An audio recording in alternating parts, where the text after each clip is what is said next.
उत्तम मार्दव धर्म। आत्मा का जो स्वभाव है, आत्मा का जो धर्म है, उसके 10 लक्षण हैं। इन 10 लक्षणों की चर्चा हमने पिछले वीडियो से प्रारंभ की है। पिछले वीडियो में हम उत्तम क्षमा धर्म की चर्चा कर चुके हैं। आज हम चर्चा करेंगे उत्तम मार्दव धर्म के ऊपर। आत्मा की इस दूसरे स्वभाव के ऊपर हम चर्चा करेंगे, जिसका नाम है उत्तम मार्दव। पूरी जानकारी के लिए वीडियो के अंत तक बने रहिए। चैनल पर यदि नए हैं तो चैनल को सब्सक्राइब कर दीजिए। उत्तम मार्दव धर्म। धर्म धर्म किसे कहते हैं? आत्मा के स्वभाव को धर्म कहते हैं। 3 शब्द हैं, उत्तम मार्दव धर्म। उत्तम शब्द का प्रयोग किस लिए किया गया है? सम्यक दर्शन के अर्थ में, सच्चे अर्थों में जो मार्दव धर्म है। मार्दव धर्म का सच्चा स्वरूप क्या है? सच्चे श्रद्धान के साथ जो मार्दव लक्षण है, उसकी यहाँ पर बात की जा रही है। तो उत्तम शब्द का अर्थ सम्यक दर्शन से लेना चाहिए। दूसरा शब्द है मार्दव। मार्दव शब्द का अर्थ होता है मान नहीं करना, घमंड नहीं करना। घमंड के अभाव से आत्मा का जो लक्षण प्रकट होता है, उसका नाम है मार्दव धर्म। तीसरा शब्द है धर्म। धर्म किसे कहते हैं? वस्तु के स्वभाव को। वस्तु का जो स्वभाव है, वस्तु की जो प्रकृति है, उसे धर्म कहते हैं। और आत्मा एक वस्तु है। तो ये जो धर्म के 10 लक्षण बताए गए हैं, वे आत्मा के 10 लक्षण हैं, आत्मा के स्वभाव के लक्षण हैं। तो उत्तम मार्दव धर्म का अर्थ है सम्यक दर्शन सहित मान रहित जो आत्मा का स्वभाव है, वह उत्तम मार्दव धर्म है।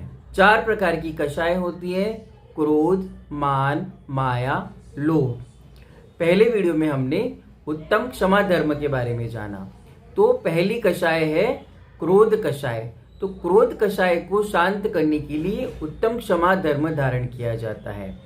क्रोध रूपी अग्नि को नष्ट करने के लिए क्षमा रूपी जल का प्रयोग किया जाता है। उसी प्रकार मान रूपी अग्नि को शांत करने के लिए उत्तम मार्दव रूपी जल का प्रयोग किया जाता है। मान किसे कहते हैं? घमंड करना, प्राउड करना, अभिमान करना, इसको मान कहते हैं। इस घमंड, प्राउड आदि ये जो पर पदार्थ हैं, ये जो कर्म है, इनको नष्ट करने के लिए उत्तम मार्दव धर्म को धारण करना चाहिए। आत्मा के इस उत्तम मार्दव स्वभाव के अंदर लीन रहना चाहिए। प्रत्येक जीव को अपनी आत्मा के स्वभाव में रहना चाहिए, अपनी आत्मा के स्वभाव में ठहरना, यही पर्युषण पर्व का अर्थ होता है। घमंड करने से क्या क्या हानि है? घमंड करने से बिना कारण ही लोग शत्रु हो जाते हैं। घमंडी व्यक्ति को कोई पसंद नहीं करता। घमंडी व्यक्ति को हर व्यक्ति नीचा दिखाने का प्रयास करता है। उसको कोई लाइक नहीं करता, उसके कोई दोस्त नहीं बनते, उसके रिश्तेदार, परिवार वाले भी उससे दूर रहते हैं, उससे घृणा करते हैं। इसलिए घमंड कभी नहीं करना चाहिए। इतिहास में देखा जाए तो घमंडी व्यक्तियों ने अपना घमंड के कारण, अपने अभिमान के कारण अपना सर्वनाश कर दिया। जैसे रावण की बात करें, रावण महाज्ञानी था। रावण के पास क्या नहीं था? वैभव, ऐश्वर्य, ज्ञान, सब कुछ उसके पास था। लेकिन रावण के पास कुछ गलत था, तो वह था घमंड, मान। वह पूरे संसार में उस समय का सबसे घमंडी और अभिमानी व्यक्ति था। और उस अभिमान की वजह से ही उसने गलत कार्य किए और उसका सर्वनाश हो गया। उसकी सोने की लंका को भी जला दिया गया और उसका वध किया गया, उसके अभिमान के ही कारण। तो यह जो घमंड है, मान महाविष रूप, यह जो मान है वह महाविष के समान है, बहुत बड़े जहर के समान है, जो हमारा सब कुछ नष्ट कर देता है। इसीलिए प्रत्येक जीव को घमंड से दूर रहना चाहिए और घमंड को दूर करने के लिए अपनी आत्मा के स्वभाव उत्तम मार्दव धर्म में स्थित रहना चाहिए। 8 प्रकार के मद, 8 प्रकार के घमंड कौन कौन से हैं? पहला है कुल मद। अपने कुल का अभिमान करना। मैं तो इस कुल में पैदा हुआ हूँ, मेरे कुल का तो बड़ा नाम है, मेरे दादाजी ने ये किया था, मेरे पिताजी ने ये किया था, मेरे परदादा ने ये किया था, मैं तो इस कुल से पैदा हुआ हूँ। इस प्रकार का घमंड करना कुल मत कहलाता है। दूसरा है जाति मत। जाति मत मतलब अपने ननिहाल के परिवार के ऊपर घमंड करना कि फलाना फलाना मेरे नाना जी है, मेरे नाना जी इतने बड़े नेता है, मेरे मामा इतने बड़े नेता है, मेरे मामा इतने बड़े उद्योगपति हैं, इस प्रकार का घमंड करना यह जाति मद है। अगला है रूप मद।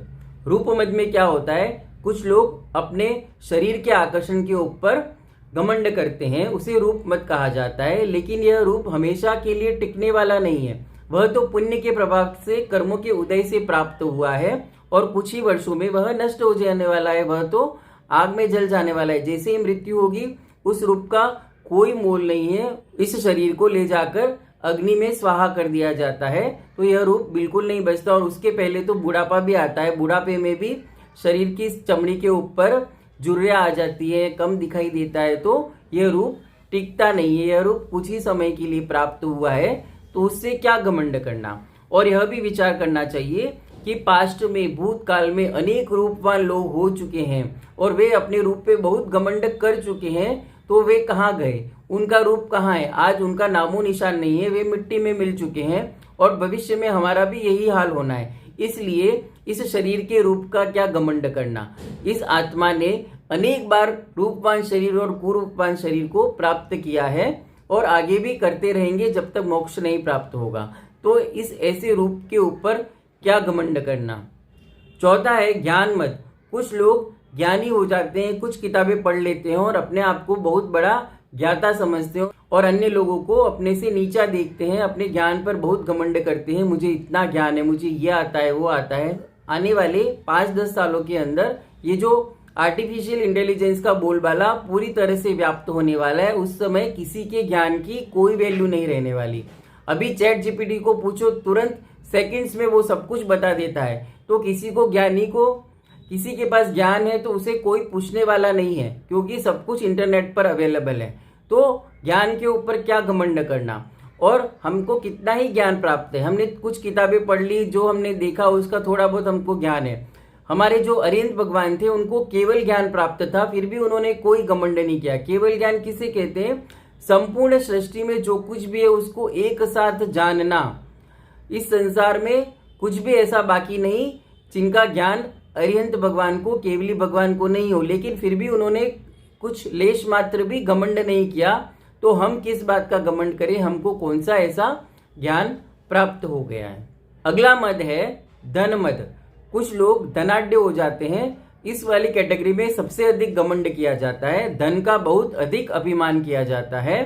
लोग अपने आप में इतना फुला नहीं समाते, मेरे पास तो इतनी गाड़ियां हैं, इतने मकान हैं, इतने बंगले हैं, इतनी कोठियां हैं, इतना लॉकर में धन पड़ा है, इतना बैंक बैलेंस है, उसके ऊपर अपना घमंड करते रहते हैं और लोगों को नीचा दिखाते रहते हैं। लेकिन उन्हें समझना चाहिए कि चक्रवर्ती जैसे, नारायण जैसे चक्रवर्ती, जिनके पास 6 खंड का राज था, 6 खंड मतलब ये जो हमको पृथ्वी दिखाई दे रही है वह एक खंड है, ऐसे 6 खंड का राजा चक्रवर्ती होता था, ऐसे 3 खंड का राजा नारायण होता था। वो सब वैभव, वो सब धन कहाँ चला गया, आज उनका नामो निशान नहीं है। हम सिर्फ शास्त्रों में उनके नाम पढ़ते हैं, बाकी वे कहाँ हैं, कुछ भी अपने साथ में नहीं ले गए। एक लेश मात्र भी, एक बाल भी, एक तिनका भी वे अपने साथ अगली पर्याय में नहीं ले गए, सब कुछ यहीं छोड़ कर गए। तो उस धन का क्या घमंड करना जो 30, 40, 50 साल के बाद हमसे छूट जाने वाला है, और उसमें से एक बाल भी हम अपने साथ नहीं ले जा सकते, एक तिनका भी अपने साथ नहीं ले जा सकते।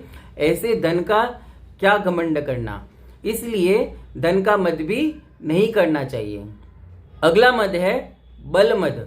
कुछ लोग बॉडी बिल्डर हो जाते हैं, अपनी बॉडी बनाते हैं और उसके ऊपर खूब इतराते हैं और दूसरे लोगों को नीचा दिखाते हैं, खूब घमंड करते हैं कि मेरी बॉडी तो ऐसी है, मुझ में इतना दम है, मैं इतना शक्तिशाली हूँ, मैं किसी को भी गिरा सकता हूँ, किसी को भी हरा सकता हूँ, WWF में मैं किसी को भी हरा सकता हूँ, इस प्रकार का घमंड करता है। लेकिन यह घमंड किस काम का, यह जो शरीर हमको मिला है वह कुछ ही वर्षों के लिए मिला है।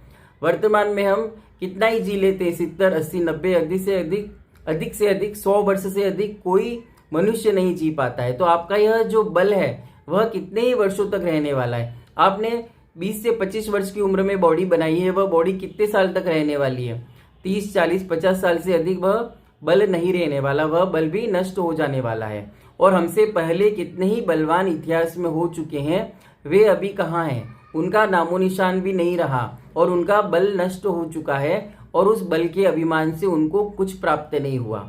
इसलिए इस बल का भी कोई मतलब नहीं है, इसके ऊपर किसी प्रकार का घमंड नहीं करना चाहिए। अगला है तपमद। तपमद क्या होता है? कुछ त्यागी व्रती होते हैं जो बहुत बड़ी बड़ी तपस्याएं करते हैं और फिर उस तप के ऊपर घमंड करते हैं। अरे यह तो विपरीत ही हो गया।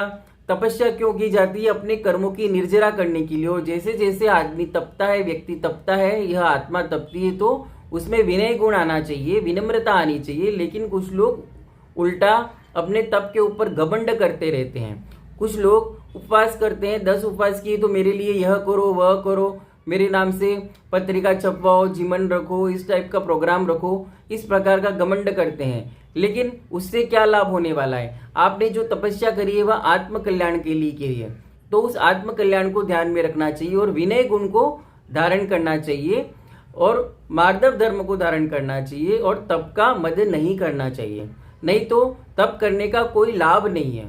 अगला मद है ऐश्वर्य मद। कुछ लोगों का बहुत यश फैला होता है, उस यश पे घमंड करते हैं, लेकिन जो यश है वह यशस कीर्ति नाम के कर्म के उदय के कारण यश फैला हुआ है। आपके पीछे बहुत सारी भीड़ उमड़ रही है, बहुत लोग आपको फॉलो करते हैं, इंस्टाग्राम पे, फेसबुक पे, यूट्यूब पे आपको बहुत सारे लोग फॉलो कर रहे हैं, तो वह आपके यशस कीर्ति कर्म के उदय के कारण कर रहे हैं। यह सब कुछ कर्माधीन है। तो उस यश के ऊपर किस प्रकार का, उस ऐश्वर्य के ऊपर किस प्रकार का मद करना, और यह भी कुछ वर्षों में नष्ट होने वाला है। जैसे ही कर्म का उदय खत्म हुआ तो यह यश अपयश में भी बदल सकता है। इसलिए ऐश्वर्य के ऊपर, यश के ऊपर भी घमंड नहीं करना चाहिए। और इन 8 में से एक भी घमंड करने से सम्यक दर्शन हमारा नष्ट हो जाता है, हम सम्यक दर्शन से च्युत हो जाते हैं। इसलिए व्यक्ति को, जीव को घमंड नहीं करना चाहिए, मान नहीं करना चाहिए, प्राउड नहीं करना चाहिए। और हमारे यहाँ तो एक कहानी बहुत ही प्रचलित है, खरगोश और कछुए की कहानी। खरगोश किस प्रकार अपने घमंड के कारण रेस हार जाता है। तेज दौड़ने वाला खरगोश हार जाता है और धीरे धीरे चलने वाला कछुआ रेस को जीत जाता है। यह किस कारण से होता है? इस मान के कारण, इस घमंड के कारण। खरगोश अपने घमंड में इस प्रकार लिप्त हो जाता है कि वह अपनी ही शक्ति देखता है और सामने वाले की शक्ति नहीं देखता है और उस कारण से हार जाता है और फिर उसका घमंड चूर चूर हो जाता है। तो यह कहानी तो छोटे छोटे बच्चों को भी सुनाई जाती है। तो यह हमको ध्यान रखना है कि घमंड किसी भी काम का नहीं है। यह घमंड हमको संसार में अपयश ही दिलाने वाला है, यश नहीं दिलाने वाला। इस लोक में या परलोक में घमंड से कोई लाभ नहीं होने वाला। इसलिए घमंड को नष्ट करते हुए हमको इस आत्मा का जो स्वभाव है, जो उत्तम मार्दव धर्म है, उसको धारण करना चाहिए। जो मृदुता का भाव है, कोमलता का भाव है, उस कोमलता के भाव को हमें ग्रहण करना चाहिए अपने अंदर। अपने आत्मा के अंदर जो कोमलता का गुण है उसको प्रकट करना चाहिए, जिससे मान जो कषाय है वह नष्ट होगी। इस प्रकार आज की वीडियो में हमने उत्तम मार्दव धर्म के ऊपर चर्चा करी। अगले वीडियो में हम उत्तम आर्जव धर्म के बारे में जानेंगे। वीडियो पसंद आया हो तो लाइक करें, शेयर करें, कमेंट करें और चैनल को सब्सक्राइब करें। जय जिनागम, जय महावीर।